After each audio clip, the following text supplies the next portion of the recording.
Pessoal, olha só, e a semana termina com uma enxurrada de derrotas para o governo Lula que muita gente nem estava esperando por essa. E de forma discreta, Hugo Mota, que é o novo presidente da Câmara dos Deputados, ele vai concedendo aos poucos vitória atrás de vitória para os aliados de Bolsonaro. Eu vou te mostrar aqui os fatos agora. De forma inédita, a CCJ, que é a Comissão de Constituição, Justiça e Cidadania, ela barrou uma ação do STF e Bolsonaro celebrou como nunca. E aí o Moraes já ficou bravo e já se pronunciou. Gente, parece que tá tendo alguma reviravolta dentro do Congresso e vamos ver como que vai ser na próxima semana. Eu vou dar todos os detalhes aqui para vocês. Enquanto isso, o presidente Luiz Inácio Lula da Silva está em viagem ao exterior junto com as ditaduras mais terríveis, do mundo. Ele vê sua desaprovação superar a marca de 65%, e o resultado disso é muito claro, O iminente impeachment pode acontecer, gente. A Câmara dos Deputados já está pegando fogo, já está começando a se preparar, e esse escândalo vem se tornando um dos principais tópicos para a próxima semana. E no STF, o ministro André Mendonça peita o Dino e o Barroso e mostra que é a favor da liberdade de expressão, gerando total incômodo, gente, entre os demais ministros do STF. Vocês viram que tem muito assunto pra gente conversar hoje, Então já te convido a se inscrever em nosso canal, ativa o sininho de notificação, compartilhe o vídeo o máximo possível que puder. E bora lá o que interessa, começando aqui com a primeira notícia, que é sobre o Mendonça. Mendonça se pronuncia aqui, ele peitou o ministro da STF em discussão sobre o termo ladrão. Gente, olha isso, é no G1. Vou ler um trechinho da matéria e eu quero ver o que vocês acham, Aqui saiu no jornal G1, Dino Mendonça tem discussão tensa no STF sobre punição de ofensas a ministros. Ministro André Mendonça afirmou que chamar alguém de ladrão pode ser entendido como uma opinião pessoal. E aí, olha só o que gerou, Os ministros André Mendonça e Flávio Dino protagonizaram um debate acalorado na quarta-feira do dia 7, durante a sessão do Supremo Tribunal Federal. O embate ocorreu na análise de uma ação que questiona aumento de pena para crimes contra a honra quando cometidos contra funcionários públicos em razão de suas funções. Agora os ministros não querem ser ofendidos, Eles xingam todo mundo, mas ninguém pode xingar eles, vocês viram, Já estão se sentindo tristes, já querendo aumentar a punição e discutir o assunto. E aí, a lei estabelece que essa situação ela pode agravar a punição em 1/3 da pena. Os crimes contra a honra são injúria, calúnia, difamação. Dino abriu a divergência e votou pela constitucionalidade do aumento de pena para crimes contra a honra cometidos contra funcionários públicos em razão do cargo que ocupam, mas estando configurada a injúria. E o Mendonça acompanhou o voto do relator, ministro Luiz Roberto Barroso, para que só o crime de calúnia, que é configurado pela imputação falsa de um crime a alguém, tenha aumento de pena. Segundo Mendonça, chamar a qualquer servidor de louco, irresponsável, incompetente, não é algo específico para impor uma pena superior por ser servidor público, contra ministros da corte em meio ao debate sobre liberdade de expressão e honra de agentes públicos. O ministro Cristiano Zanin afirmou que não é a crítica desde que ela não vire ofensa criminal. É o momento que a crítica fica caracterizada como crime contra a honra. Barroso afirmou que quando você diz que alguém é ladrão, está implícito que é crime. Na sequência, Mendonça rebateu: ladrão é uma opinião, não é fato específico. Dino respondeu ao colega: para mim é uma ofensa grave, não admito que ninguém me chame de ladrão. Essa tese da moral flexível que inventaram desmoraliza o Estado. Por favor, não admito. É uma ofensa gravíssima e não crítica. Mendonça então afirmou que se o cidadão não puder chamar um político de ladrão, Dino interrompeu: e ministro do Supremo pode? Mendonça: eu não sou distinto dos demais. Dino retrucou: ah tá, se um advogado subisse nessa tribuna e dissesse que Vossa Excelência é ladrão, ficaria curioso sobre a reação de Vossa Excelência. E o Mendonça: vai responder por desacato, por crime na mesma pena que qualquer cidadão teria o direito de ser ressarcido de sua honra. Após o embate, o ministro Alexandre de Moraes votou pelo aumento da pena. Segundo o ministro, isso representa a proteção das instituições. E já o ministro Alexandre de Moraes votou pelo aumento da pena, né? Nós não estamos falando em liberdade de expressão. Cercear direito de crítica a servidores públicos, magistrados, membros do MP, direito de crítica é uma coisa e outra coisa é cometimento de crime. A leniência de tratamento faz com que tenhamos até dentro do plenário da Câmara ofensa contra servidores públicos. Crítica à pessoa que alguém vende sentença não é liberdade de expressão, isso é difamação. Quero me alinhar também. Manifestação de Flávio Dino, não acho que alguém pode me chamar de ladrão. As pessoas têm que saber que limite dar à crítica. A impunidade em relação aos crimes contra a honra gera automaticamente possibilidade de agressões. O criminoso se sente incentivado se visa a proteção institucional, afirmou Moraes. Então, será que o STF está rachando, hein? Comenta aí sua opinião. Enquanto isso, uma outra matéria que saiu chamou atenção também, enquanto a gente vê o STF ali quebrando o pau, né? A gente vê aqui o terceiro pedido do impeachment de Lula, que é protocolado na Câmara após os escândalos do INSS. Gente, depois que eu vi que o irmão do Lula não está sendo investigado pela Polícia Federal, sendo que ele é vice-presidente do sindicato que mais roubou os aposentados nessa investigação da polícia, olha, a gente não pode desanimar, né? A gente tem que ter esperança, porque a esperança é o que vai mover a gente, pode salvar o nosso país dessa situação que ele se encontra, mas é algo de se pensar, né? Aqui saiu no jornal Metrópolis, pelo Paulo Capelli, que o INSS, tá aqui, terceiro pedido de impeachment de Lula foi protocolado na Câmara. E isso foi por conta dos escândalos do INSS. O deputado estadual por São Paulo, Guto Zacarias, do União Brasil, protocolou nessa quinta-feira, dia 8 de maio, na Câmara, em Brasília, um pedido de impeachment de Lula por conta das fraudes do INSS. Esse é o terceiro pedido de destituição do presidente após a revelação do esquema que lesou aposentados e pensionistas. Partido de Zacarias, o União Brasil, integra a base de Lula e comanda o Ministério do Turismo, atualmente chefiado por Celso Sabino. Na representação, Zacarias sustenta que o escândalo do INSS configurou crime de responsabilidade por parte do presidente, uma vez que aposentados e pensionistas sofreram descontos indevidos em seus benefícios. E aqui mostra que após a revelação do escândalo pelo Metrópolis, a Controladoria Geral da República e a Polícia Federal botaram uma lupa sobre o caso. As investigações levaram a demissões do então ministro da Previdência, Carlos Lupe, do presidente do INSS, Alessandro Stefanuto. No pedido de impeachment, Guto Zacarias sustenta que houve omissão por parte do governo federal, especialmente do então ministro da Previdência Social, que teria conhecimento dos descontos, mas não adotou providência até que o caso ganhasse repercussão pública. E o deputado argumenta que mesmo após a divulgação dos fatos pela imprensa e por órgãos de controle, o presidente da República não teria responsabilizado os envolvidos ou tomado qualquer providência para impedir a continuidade das irregularidades, o que, na visão do parlamentar, configura crime de irresponsabilidade, né? Não é nem responsabilidade, de irresponsabilidade.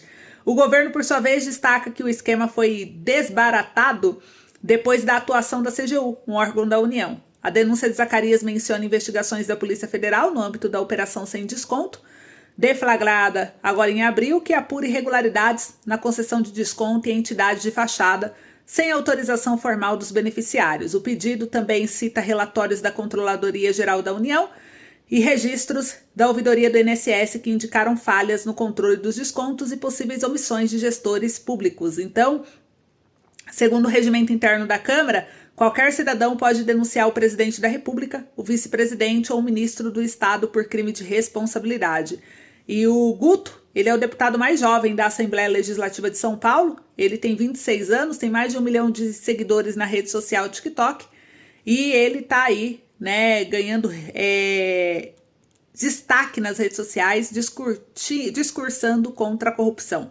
Então é isso, gente. Agora vamos para uma outra notícia ainda. Então vocês viram que é só ladeira abaixo aqui, é derrotas em cima de derrotas para o governo Lula. Mas agora, olha só, 63%, segundo as pesquisas, desaprova já o governo Lula em São Paulo.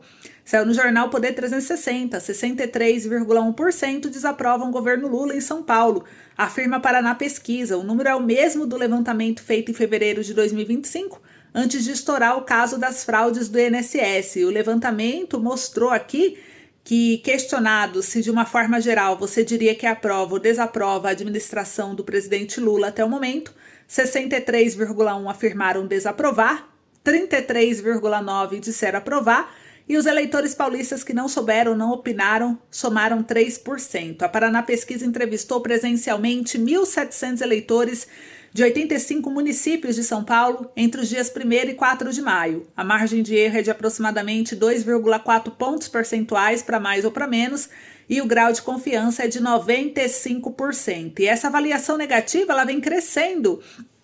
Então mostra que por mais, que o governo tente ali mudar a imagem dele, liberando benefícios, enfim, o povo não está se deixando ser comprado com benefício assistencial não, viu, gente? E aqui mostra que agora com esse estouro do caso das fraudes do INSS, provavelmente a próxima pesquisa vai mostrar aí quase 70% de reprova para o governo. E ainda, para vocês verem, Hugo Mota, gente, presidente da Câmara dos Deputados, olha mais uma bomba aqui no colo do governo.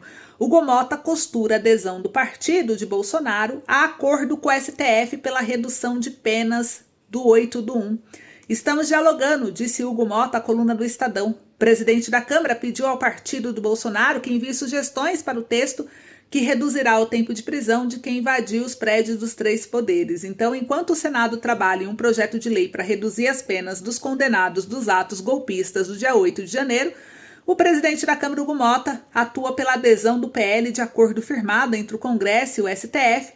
O deputado pediu ao partido do ex-presidente Jair Bolsonaro que envie sugestões para o texto que reduzirá o tempo de prisão de quem invadiu os prédios dos 3 poderes. Estamos dialogando, disse Hugo Mota à coluna do Estadão.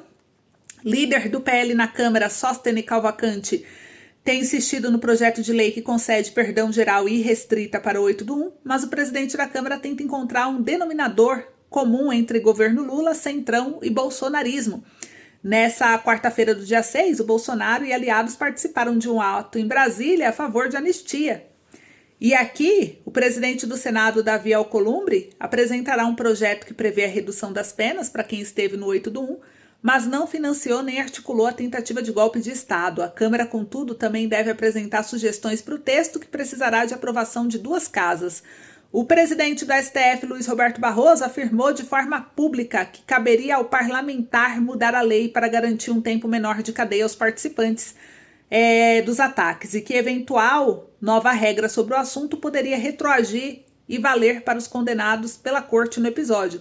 Como mostrou a coluna, o Congresso captou o recado e acelerou as negociações. Então parece que vão achar um meio termo aí, E aí a gente viu aqui, olha só, Jovem Pan News trouxe: Câmara aprova a suspensão de ação penal contra Ramagem, do PL, acusado de envolvimento em tentativa de golpe de Estado.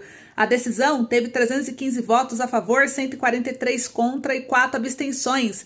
A resolução 18 de 2025 foi promulgada logo após a votação, segundo relatou Alfredo Gaspar, e os fatos ocorreram após a diplomação de Ramagem. A redação do texto gerou críticas por não citar o nome do parlamentar. E aqui mostrou, gente? Teve uma mulher que falou, Márcia Alves, eu não sou bolsonarista, mas sou contra o PT. Nunca foi golpe, foi revolta mesmo. Gasolina, dinheiro na cueca, obras super mega faturadas, Odebrecht, BNDES financiado, JBS, inflação, impeachment da Dilma, enfim. Outros aqui comemoraram a questão da Câmara. E aí a Câmara fez isso, eu vou mostrar o vídeo, olha aí o trecho. Está encerrada a votação. Sim, 315, não 143, abstenção 4. Está aprovado o parecer da Comissão de Constituição e Justiça e de Cidadania, a sustação de andamento de ação penal número 1 de 2025, sobre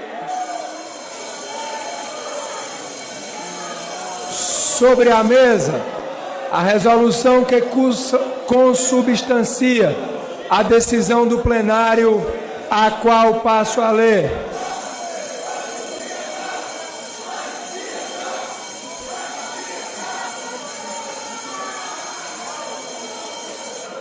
Esta presidência, eu peço a atenção de todos.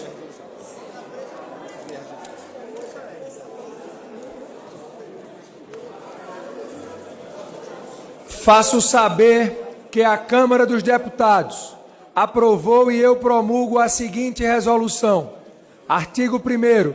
Fica sustado, nos termos do artigo 53, parágrafo 3º da Constituição Federal, o andamento da ação penal contida na petição número 12.100, em curso no Supremo Tribunal Federal. Artigo 2º.